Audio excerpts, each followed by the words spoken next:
ವಿಕ್ರಮ್ ವಿಕ್ರಮ್ ಸರೋಜಾ, ನಿಮ್ಮ ಮಗಳು ಅಂತ ಅನ್ಕೊಂಡಿರೋ ಅಮೃತ ಸಾಮಾನ್ಯದವಳಲ್ಲ ಅಂತ ನಾನು ಎಷ್ಟು ಸಲ ಹೇಳಿದ್ರು ನನ್ನ ಮಾತು ನೀವು ನಂಬಲಿಲ್ಲ ಅಲ್ವಾ? ಮಾವ ಏನು ಹೇಳ್ತಿದ್ದೀರಾ ನೀವು? ಯಾವಾಗ ಹಾಗಂತ ಹೇಳಿದ್ರಿ? ಹಾ, ಹೇಳಬೇಕು ಅಂತ ಇದ್ದೆ, ಆದರೆ ಹೇಳೋದಕ್ಕೆ ಅವಳು ಬಿಡ್ಲಿಲ್ವಲ್ಲ. ಈಗ ನಾನು ತೋರಿಸೋ ಪ್ರೂಫ್ ನೋಡಿದ್ರೆ ನಿಮ್ಗೆ ಶಾಕ್ ಆಗುತ್ತೆ. ಆಗ ಅವಳು ನಿಜವಾದ ಬಣ್ಣ ಏನು ಅಂತ ನಿಮಗೂ ಗೊತ್ತಾಗುತ್ತೆ. ಏನು ಚಿಕ್ಕಪ್ಪ ನಿಮ್ಮ ಮಾತಿನ ಅರ್ಥ? ಪದೇ ಪದೇ ಅಮೃತನ ಮೇಲೆ ಯಾಕೆ ಅಪಾದನೆ ಹೊರಿಸ್ತೀರಾ? ಅವಳ ಬಗ್ಗೆ ನಿಮ್ಗೆ ಯಾಕೆ ಇಷ್ಟೊಂದು ದ್ವೇಷ? ಸುಮ್ಮನೆ ಅವಳ ಬಗ್ಗೆ ಏನೂ ಹೇಳಬೇಡಿ. ನನ್ನ ಮಗಳು ಅಪರಂಜಿ. ಹೌದಪ್ಪ, ಅವಳು ಅಪರಂಜಿ, ನಾವು ಮಾತ್ರ ಏನೂ ಅಲ್ಲ ಅಲ್ವಾ? ಈಗ ನಾನು ತೋರಿಸೋ ಸಾಕ್ಷಿ ನೋಡಿದ್ರೆ ಅವಳು ಅಪರಂಜಿನ ಕಾಗೆ ಬಂಗಾರನ ಅಂತ ನಿಮಗೆ ಗೊತ್ತಾಗುತ್ತೆ. ಏನು ಪ್ರೂಫ್ ಇದೆ ನಿಮ್ಮ ಹತ್ರ ನನ್ನ ಮಗಳು ಕೆಟ್ಟೋಳು ಅಂತ ತೋರಿಸೋದಕ್ಕೆ? ತೋರಿಸಿ ನೋಡೋಣ. ಹಾಂ, ನೋಡಿಲ್ಲಿ ನಿನ್ನ ಮಗಳ ವಿಶ್ವರೂಪ ದರ್ಶನ ಹೇಗಿದೆ ಅಂತ.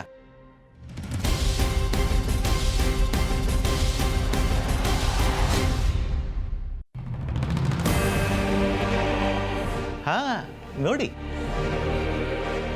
ಯಾಕೆ ಅದನ್ನ ನೋಡಿ ನಿಮ್ಗೆ ಶಾಕ್ ಆಗಲಿಲ್ವಾ?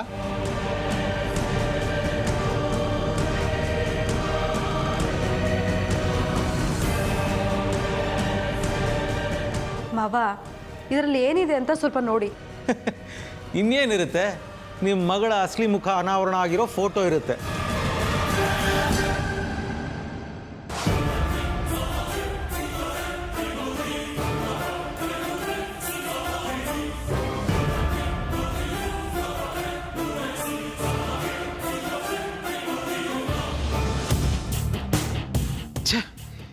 ಎಂಥ ಕೆಲಸ ಆಗೋಯ್ತು. ಬ್ಯಾಕ್ ಕ್ಯಾಮ್ರಾ ಆನ್ ಮಾಡೋದು ಬಿಟ್ಟು ಗಾಬರಿನಲ್ಲಿ ಫ್ರಂಟ್ ಕ್ಯಾಮ್ರಾ ಆನ್ ಮಾಡಿಬಿಟ್ಟಿದ್ದಾನಲ್ಲಪ್ಪ. ಛೇ, ಅವಳ ಫೋಟೋ ಬದಲು ನನ್ನ ಫೋಟೋನೇ ಬಂದ್ಬಿಟ್ಟಿದೆ. ಚಿಕ್ಕಪ್ಪ, ಯಾಕೆ ಹೀಗೆ ಆಡ್ತಿದ್ದೀರಾ? ಏನಾಗಿದೆ ನಿಮಗೆ? ಮೊದಲು ಹೋಗಿ ರೆಸ್ಟ್ ತಗೋ. ಸರೋಜಾ, ನಡಿ. ಛೇ, ನಾನು ಏನು ಮಾಡಿದ್ರು ಎಲ್ಲ ವೇಸ್ಟ್ ಆಗ್ತಾ ಇದೆಯಲ್ಲ. ಎಲ್ಲದರಲ್ಲೂ ಸೋಲ್ತಾ ಇದ್ದೀನಿ ಅಲ್ಲ. ಈ ಅಮೃತ ಇಚ್ಛಾಧಾರಿ ನಾಗಿಣಿ ಅಂತ ನಾನು ಎಲ್ರಿಗೂ ಹೇಗೆ ತಿಳಿಸ್ಲಿ, ಹೇಗೆ ಗೊತ್ತು ಮಾಡಲಿ?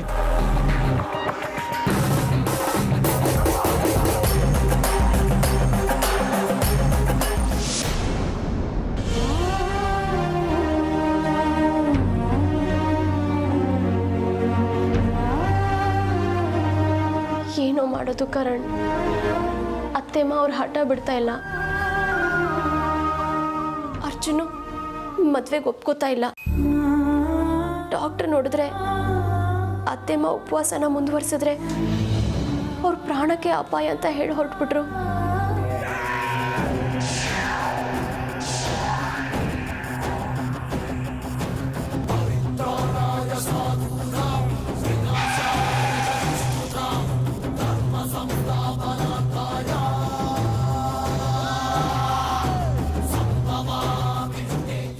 ಏನು ಬರುತ್ತೆ ಏನು ಬರೋಲ್ಲ ನೋಡ್ಕೊಂಡು ದಾಟೋದಕ್ಕಾಗಲ್ಲ.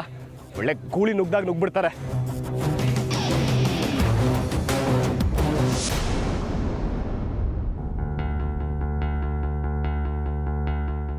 ಕಾರ್ ಕೆಳಗೆ ಯಾರೂ ಇಲ್ಲ. ಹಾಗಾದ್ರೆ ನಾನು ಯಾರಿಗೂ ಡಿಕ್ಕಿ ಹೊಡಿಲಿಲ್ವಾ? ಯಾರೋ ರಸ್ತೆ ದಾಟ್ದಂಗಾಯ್ತು.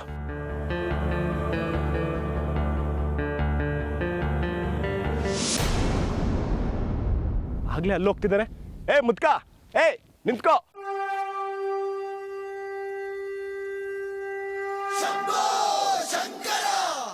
ಅಲ್ಲಯ್ಯ, ಒಳ್ಳೆ ದನ ನುಗ್ದಾಗ ನುಗ್ತಿಯಲ್ಲ, ಆ ಕಡೆ ಈ ಕಡೆ ನೋಡ್ಕೊಂಡು ಬರೋದಕ್ಕಾಗಲ್ವಾ? ಟೈಮಿಗೆ ಸರಿಯಾಗಿ ನಾನು ಬ್ರೇಕ್ ಹಾಕ್ದೆ ಹೋಗಿದ್ದಿದ್ರೆ ಕೈಲಾಸ ಸೇರ್ಕೋತಿದ್ದೆ. ಏನಪ್ಪ ಅಂದಿ? ನಾನು ಕೈಲಾಸ ಸೇರ್ತೀನಿ ಅಂತಂತೀಯ? ಹೌದಪ್ಪ, ಈ ದೇಹದಲ್ಲಿರೋ ಆತ್ಮ ನೀನು ಹೇಳಿದಾಗ ಕೈಲಾಸದಿಂದಲೇ ಬಂದಿದ್ದು. ಎಲ್ಲ ಅವನಿಚ್ಛೆ.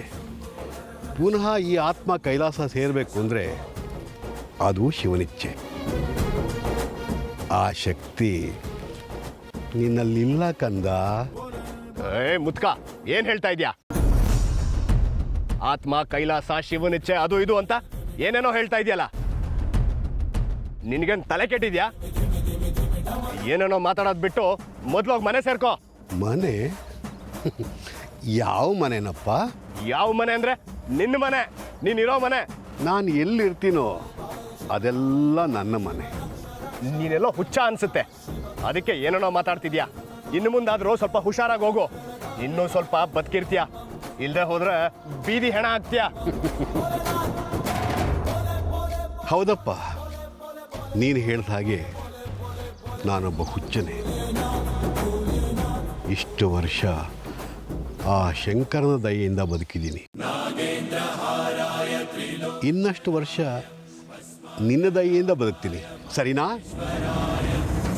ಅಲ್ಲಪ್ಪ, ರುದ್ರ ಅಂತ ಆ ಶಿವನ ಹೆಸರಿಟ್ಕೊಂಡು ಹೆಸರಿಗೆ ತಕ್ಕ ಹಾಗೆ ಕೋಪನೇ ತೋರಿಸ್ತಾ ಇದೆಯಲ್ಲ. ಸ್ವಲ್ಪ ಶಾಂತಚಿತ್ತನಾಗಿರು, ಎಲ್ಲ ಒಳ್ಳೆಯದಾಗತ್ತೆ.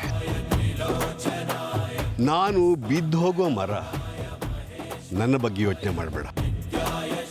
ನೀನು ನಿಧಾನವಾಗಿ ಹೋಗು.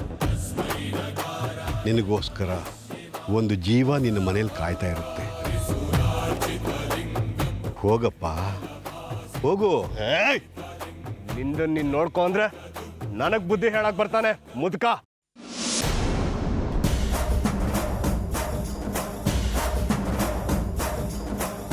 ಎಲ್ಲೋದ ಈ ಮುದ್ಕ? ಮುದ್ಕ ಮುದ್ಕ ಎಲ್ಲಿ ಹೋದ ಇವನು? ಅರೆ, ಈಗ ತಾನೇ ಇಲ್ಲೇ ಇದ್ದ, ಅಷ್ಟು ಬೇಗ ಎಲ್ಲಿಗೆ ಹೋದ್ರು ಕಣ್ಣಿಗೆ ಮರೆಯಾಗಿ? ಅಲ್ಲ, ಬೀದಿಲ್ ಹೋಗೋ ಮುದ್ಕನಿಗೆ ನನ್ನ ಹೆಸರು ಹೇಗೆ ಗೊತ್ತು? ಅದು ಇದು ಅಂತ ಏನೇನೋ ಅರ್ಥವಾಗದೇ ಇರೋವಾಗ ಮಾತಾಡ್ದ. ಅವನ ಮಾತಿನ ಅರ್ಥ ಏನು ಅಂತಾನೆ ಗೊತ್ತಾಗ್ಲಿಲ್ಲ. ಛೇ, ನಾನು ಯಾಕೆ ಯಾರೋ ಒಬ್ಬ ಬೀದಿಲ್ ಹೋಗೋ ಮುದ್ಕನ ಮಾತಿಗೆ ತಲೆ ಕೆಡ್ಸ್ಕೊಳ್ತಾ ಇದ್ದೀನಿ? ಯಾರೋ ಬೀದಿಲ್ ಹೋಗೋ ಹುಚ್ಚ ಇರಬೇಕು.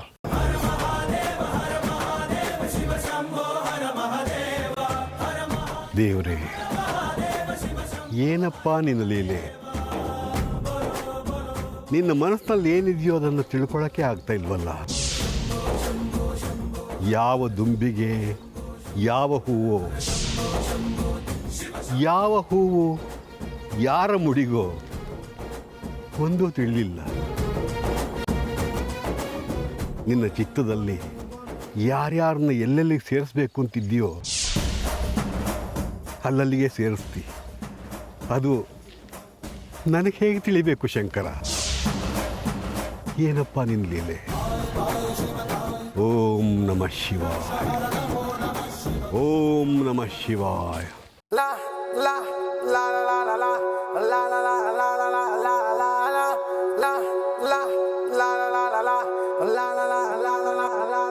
ಅರ್ಜುನ್, ಅತ್ತೆ ಊಟಕ್ಕೆ ಕರೀತಿದ್ದಾರೆ. ಎಲ್ಲೋದ ಇವನು? ಅತ್ತೆ ರೂಮಲ್ಲೇ ಇದ್ದಾನೆ ಅಂದ್ರಲ್ಲ. ಬಾಗ್ಲು ಓಪನ್ ಇದೆ, ಇಲ್ಲೂ ಇಲ್ಲ. ಎಲ್ಲಾದರೂ ಆಚೆ ಹೋಗಿರ್ಬೋದು, ನೋಡ್ತೀನಿ.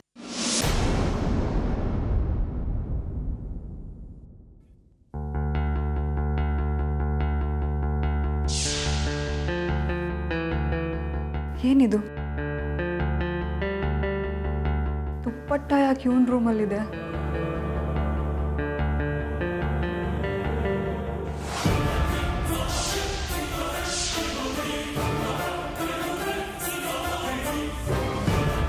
ಮುಚ್ಕೊಂಡಿರೋ ಹುಡುಗಿ ಫೋಟೋ. ಇವನ್ ಯಾಕೆ ಇದನ್ನ ಇಲ್ಲಿಟ್ಕೊಂಡಿದ್ದಾನೆ? ನಾನೊಬ್ಬಳನ್ನ ಇಷ್ಟಪಡ್ತಾ ಇದ್ದೀನಿ. ಮದುವೆ ಅಂತ ಆದರೆ ಅವಳನ್ನೇ ಅಂತ ನಿರ್ಧಾರನೂ ಮಾಡಿದ್ದೀನಿ. ಅಂದರೆ ಅರ್ಜುನ್ ಒಂದು ಹುಡುಗಿನ ಇಷ್ಟಪಡ್ತಿದ್ದೀನಿ ಅಂತ ಹೇಳಿದ್ದು ಇವಳನ್ನ? ಅರ್ಜುನ್ ಅದು ಯಾರೋ ಅಮೃತ ಅನ್ನೋ ಹುಡುಗಿನ ಇಷ್ಟಪಡ್ತಿದ್ದಾನಂತೆ.